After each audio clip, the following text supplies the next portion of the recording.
In the misted mountains of China, where temples cling to cliffs and rivers cut through clouds, whispers of ancient creatures still echo.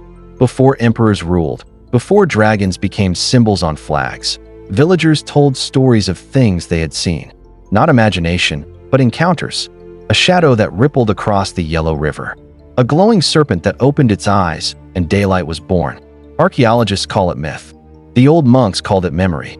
And when bones were found enormous, spiral, stone-hard, they were named long gu, dragon bones. This is not fantasy. This is the blurred line between history and horror.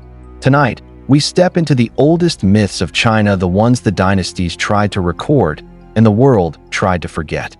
Welcome to Mythic Tapestry. Subscribe before we begin, because every story you're about to hear once had witnesses. The Long, or Chinese dragon, isn't the monster of the West, it's divine. Said to rule rain, fertility, and fortune, it lives beneath rivers, coiled in the mud, sleeping through centuries. But there are sightings that historians still can't explain. In 1934, villagers in Hunan claimed a massive, scaly creature fell from the sky after a thunderstorm. Newspapers reported crowds pouring in to see the fallen dragon. Eyewitnesses described translucent skin, fish-like whiskers, and bones as long as poles. When scientists arrived, the body had already decayed, leaving only fossils that locals ground into medicine. Dragon bone powder, still sold today in traditional Chinese medicine. Ancient texts like the Shanhai Jing, classic of mountains and seas, describe dragons dwelling at the source of the Yellow River, the same region. Maybe myth was geography's first memory. Maybe the Long never vanished. It just sleeps where the rivers still remember. In Chinese cosmology, there are 4 divine beasts guarding the directions, and the West belongs to the white tiger, the Baihu. It appears only when the emperor rules with absolute virtue, or when blood is about to be spilled in war. In 2016, archaeologists unearthed a Han Dynasty tomb near Luoyang, the walls painted with a perfect white tiger facing west. Beside it were ceremonial blades and bronze mirrors, suggesting ritual use. Local oral traditions speak of a tiger spirit that protects the tombs of righteous generals. But legends say if the West falls into chaos, the Baihu leaves its mountain and hunts again. The Book of Han even records that during a rebellion, a massive white tiger was seen descending Mount Kunlun, the same night the emperor's army was defeated. Coincidence? Or the return of a guardian beast to restore balance through destruction? Either way, the West always bleeds when the tiger walks. They say deep in the northern darkness lives a dragon whose face glows like fire. Zhulong, the candle dragon. When he opens his eyes, day begins. When he closes them, night returns. It breathes wind. It controls time.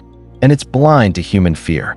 Descriptions from the Shanhai Jing match legends of the Arctic mountains. A being with a human face and a serpent's body, illuminating the world with its breath.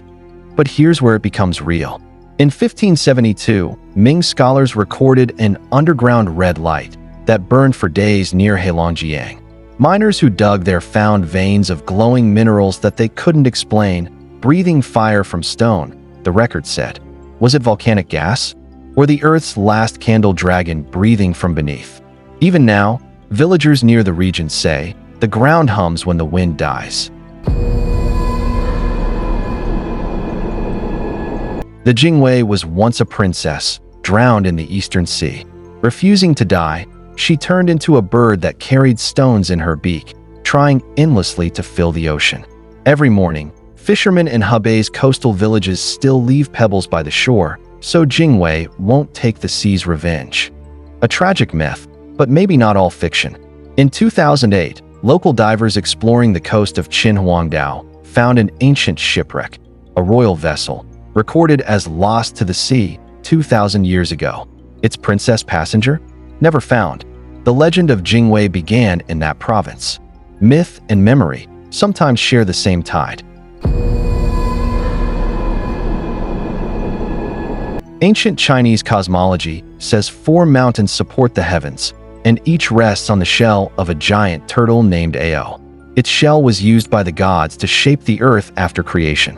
But in 1998, when scientists dredged near the Yellow Sea's underwater canyons, they found a fossilized shell fragment estimated at 4.2 meters wide, belonging to no known species.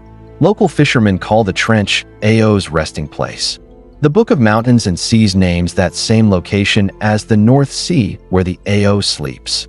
Maybe humanity's first map was drawn from the back of a myth. And maybe what we call the ocean floor is just its spine.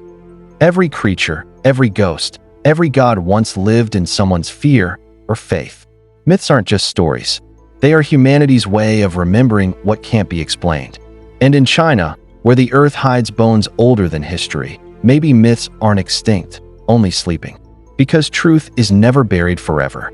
It waits, coiled beneath rivers, perched above mountains, glowing under the sea, until we speak their names again. This was Mythic Tapestry. Subscribe and step with us deeper into the shadows where stories still breathe.